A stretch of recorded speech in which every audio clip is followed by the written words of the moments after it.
Hi friends, எல்லோருக்கும் வணக்கம். This is Shivaji.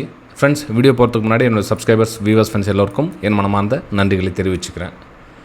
Friends, இப்போது கேள்வி என்ன அப்படின்னா, நம்ம ஸ்மூத்தாக ரன் பண்ணிட்டு போக சொல்ல ஒரு தொடர்ந்து லாபம் வர சொல்ல யாரும் கண்டுக்கிறதில்ல. எப்போ இந்த தொடர்ந்து ஒரு 2 நாள் அல்லது 3 நாள் பேக் டு பேக் எஸ்எல் அடிக்குதோ அப்போ பார்த்திங்கன்னா எல்லோரும் தோண்டு போயிடுவாங்க. ரீசன் என்னென்னா, நம்ம போகிற பாதை சரியான பாதையோ இல்லையோ அப்படின்னு.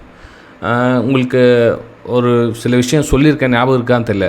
இப்போ நமக்கு back to back SL 2 time அடிக்குதுன்னு வச்சுக்கலாம். அதாவது மண்டேவும் எஸ்எல் அடிக்குது, டியூஸ்டேவும் எஸ்எல் அடிக்குது அப்படின்றப்போ, ஸோ எஸ்எல் இன்றைக்கி எஸ்எல். அப்போ என்ன பண்ணோன்னா, அடுத்த ஒரு 2-3 நாள் ட்ரேடிங் எதுவும் பண்ணவே தேவையில்லை. நீங்கள் என்ன பண்ணுறீங்கன்னா, அடுத்தது பேக் இன்றைக்கி சக்ஸஸ்ஃபுல் ஆகிடும், இன்றைக்கி சக்ஸஸ்ஃபுல் ஆகிடும், இன்றைக்கி சக்ஸஸ்ஃபுல் ஆகிடும் அப்படின்னு.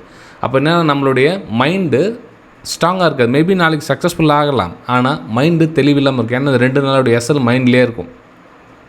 அப்போது நாளைக்கு அந்த கான்ஃபிடென்ஸ் இருக்காது. அந்த ட்ரேட் செட்டப்பில் ஐயோ இன்றைக்கி ஸ்டாப் லாஸ் ஹிட் ஆச்சு, என்ன பண்ணுறது அப்படின்னு கான்ஃபிடென்ஸ் இருக்காது. ஸோ என்ன பண்ணுங்கன்னா, ஒரு பேக் டு பேக் எஸ்எல்ஸ் அடிக்குமா தான் அந்த சீசனை விட்டுடுங்க. ஏன்னா உங்களுக்கு மார்க்கெட்டு ட்ரெண்டிங்கில் போயிடுது. சம்டைம்ஸ் என்ன கன்சல்டேஷனாக சொல்ல நம்மளுடைய எஸ்எல் அடிக்கும், திரும்ப ட்ரெண்டிங்கில் போக சொல்ல நம்ம டார்கெட் அடிக்கும். அப்போ இந்த கன்சல்டேஷன் ஏரியா மூவ் ஆகிற வரலும் கொஞ்சம் ட்ரேடிங் அவாய்ட் பண்ணுறது பெட்டராக இருக்கும். ஸோ அதனால் கொஞ்சம் விட்டுடுங்க. அதுக்கப்புறமா டைம் கிடைக்கும், சரியான டைம் வந்துச்சுன்னா திரும்ப அந்த மூமெண்ட்டை கேட்ச் பண்ணலாம் ஃப்ரெண்ட்ஸ். ரைட்டுங்களா? ஸோ இன்றைக்கி பார்த்தீங்கன்னா நம்மளுடைய வியூஸ் இன்றைக்கி காலையில் நமக்கு சின்னதாக ஏன்னா 10 மினிட்ஸ் ஸ்ட்ராட்டஜி ஃபார்ம் ஆயிடுச்சு. ஸோ நமக்கு ஒரு சின்ன பிரேக் டவுனுக்கான வாய்ப்புகள் பார்த்தோம். ஏன்னா நெக்ஸ்ட் சப்போர்ட் லெவல் இருந்துச்சு. அந்த சப்போர்ட் லெவல் மேலே 2 ட்ராப் பண்ணியிருக்க பாருங்கள். கிட்டத்தட்ட அதாவது 24,300 சப்போர்ட் லெவல் இருந்துச்சு. ஆனால் 310 மேலே சப்போர்ட் எடுத்துச்சு மார்க்கெட். ஸோ 300 சப்போர்ட் எடுத்து திரும்ப ரெசிஸ்டன்ஸ் ஏரியா பிரேக் அவுட் ஆகிட்டு திரும்ப அதுவே சப்போர்ட் ஏரியா ஒர்க் ஆகிட்டு மார்க்கெட் ட்ராவல் ஆகிட்டுருக்கு. ரைட்டுங்களா? சரி, ஓகே சார், இதெல்லாம் இன்றைக்கி நடந்து முடிஞ்ச கதை. நாளைக்கு என்ன மாதிரி பிளான் பண்ணலாம் அப்படின்னு கேட்டிங்கன்னா, இப்போது என்னுடைய பிளான் என்ன, இப்போ நம்ம இந்த ஏரியா இருக்க வரல நமக்கு ஆப்போசிட் ஏரியா எது, இந்த 24,440 கீழே இதெல்லாம் நமக்கு ஆப்போசிட். ஏன்னா நம்ம அப்பர் சைடில் ட்ராவல் பண்ணிகிட்ருக்கோம். ஸோ இங்கே பார்த்திங்கன்னா இந்த கீழெல்லாம் செல்லிங் சைட் நமக்கு வாய்ப்பு நிறைய கொடுக்குற மாதிரி தெரியுது. ஆனால் நமக்கான ஏரியா இல்லை. அப்படியே பண்ணால் ரொம்ப லோ குவான்டிட்டி போட்டு பண்ணணும் அப்படின்னு மென்ஷன் பண்ணியிருந்தேன் காத்தால நம்மளுடைய ப்ரைம் குரூப்லேயும் சரி. நம்ம ஃப்ரீ குரூப்பில் எதுவும் மென்ஷன் பண்ணல. நீங்கள் நம்ம only free group prime group மட்டும். ஓகே, அதுவும் என்ன நினச்சோ உங்களுக்கு தெரிவிச்சிரு இன்றைக்கி காலையில் என்னென்ன ஷேர் பண்ணோம் அப்படின்றதையும். ஓகே, இது நம்மளுடைய ப்ரைம் குரூப்பில் காலையில் பார்த்தீங்கன்னா எஸ்எல் ஹிட்டானது. நம்ம ஃபஸ்ட்டு காலையில் ஒரு டவுன் சைடுக்கான பிளான் பண்ணியிருந்தோம். எஸ்எல்லை கம்மி பண்ணி எப்படி ட்ரிகர் பண்ணோம் அப்படின்னு. சின்ன எஸ்எல் தான், ஒன்றும் பிரச்சனை இல்லை. ஆனால் எஸ்எல் ஹிட் ஆகிடுச்சு. ஓகே, அக்செப்ட் பண்ண வேணும். அதுக்கப்புறமா டவுன் சைடுக்கான வியூ இருந்துச்சு. டவுன் சைடு ப்ரைஸ் சரிதான் மூவ் ஆகல. கீழே பார்த்தீங்கன்னா ரேஞ்சும் குறிப்பிட்டது மாதிரி 24,310 கிட்டக்கிட்ட ஒரு சப்போர்ட் ஏரியா மென்ஷன் பண்ணி, ஏன்னா சப்போர்ட் லைன் இது. ஆனால் இங்கேயே சப்போர்ட் எடுத்துச்சு. ப்ரைஸு கிட்டக்கிட்ட இங்கேயே சப்போர்ட் எடுத்து மேலே மூவ் ஆகிடுச்சு. ரைட்டுங்களா? சரி, ஓகே, இது நடந்து முடிஞ்சு அது பேசி நம்ம பிரயோஜனம் கிடையாது, மூவ் ஆகிடுச்சு. சரி, ஏன் சார் இன்னமும் நீங்கள் அப்பர் சைட்லேயே உட்காண்ட்ருக்கீங்க, மார்க்கெட் பார்த்தீங்கன்னா நல்லா ஃபால் ஆகிட்டுருக்கு அப்படின்னு.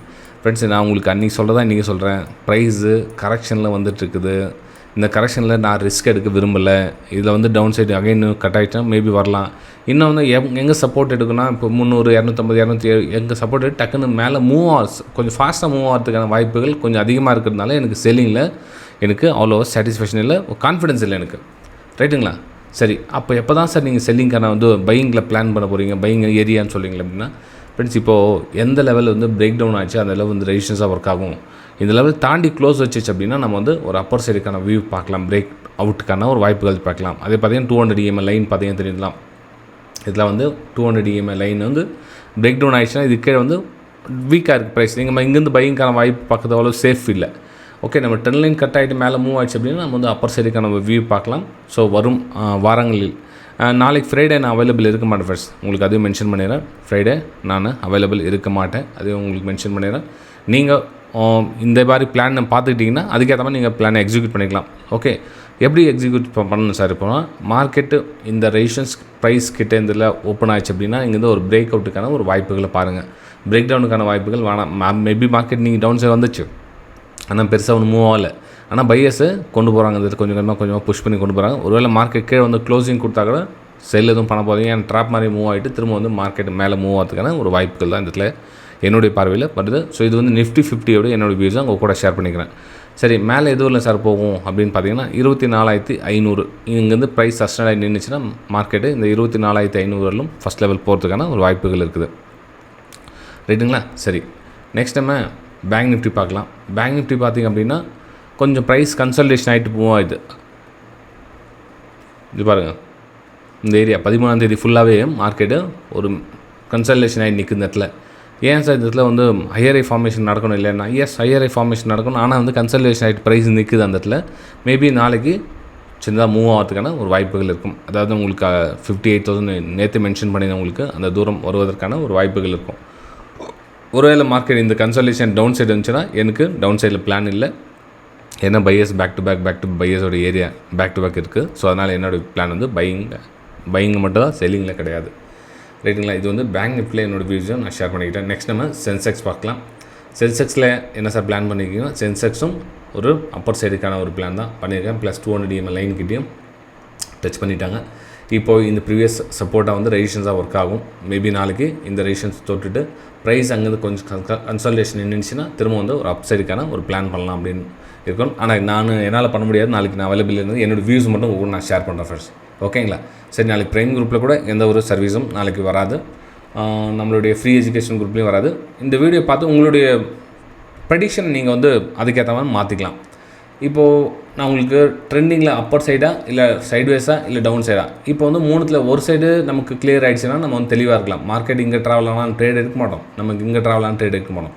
நம்ம மார்க்கெட் வந்து ஹையரை உடச்சிட்டு போக சொல்ல நம்ம பிரேக் அவுட்டுக்கான ஒரு வாய்ப்புகளை பார்க்கலாம். சேம் கான்செப்ட் தான் மார்க்கெட் இங்கே இதுக்கப்புறம் வந்து பிரேக் அவுட்டுக்கான ஒரு வாய்ப்புகளை நீங்கள் பயன்படுத்திக்கலாம் அப்படின்னு என்னுடைய வியூஸை உங்களோட ஷேர் பண்ணிக்கிறேன். அதே மாதிரி எந்த தலைப்பில் நெக்ஸ்ட்டு நம்ம வீடியோ போட போகிறோம், இந்த நிஃப்டி 50 பேங்க் நிஃப்டி இதனோட அப்டேட் மட்டும் கொடுத்துருந்தா மக்கள் விரும்ப மாட்டேன்றாங்க. வேறு அவங்களோட தலைப்பில் என்ன மாதிரி நம்ம வியூஸ் கொடுக்கலாம் அப்படின்றது எனக்கு கீழே கமெண்ட்டில் தெரிவிங்க. ஒரு 25 கமெண்ட்ஸ், ஜாஸ்தி வேணாம், வெறும் 25 கமெண்ட்ஸ் தெரிவிங்க. அந்த 25ல் யார் அதிகமாக கமெண்ட் பண்ணுறாங்களோ அந்த தலைப்பில் நெக்ஸ்ட் நம்ம வீடியோ அப்லோட் பண்ணலாம் ஃப்ரெண்ட்ஸ். ரைட்டுங்க? சரி, நம்ம அடுத்த வீடியோ சந்திக்கலாம். தேங்க்யூ.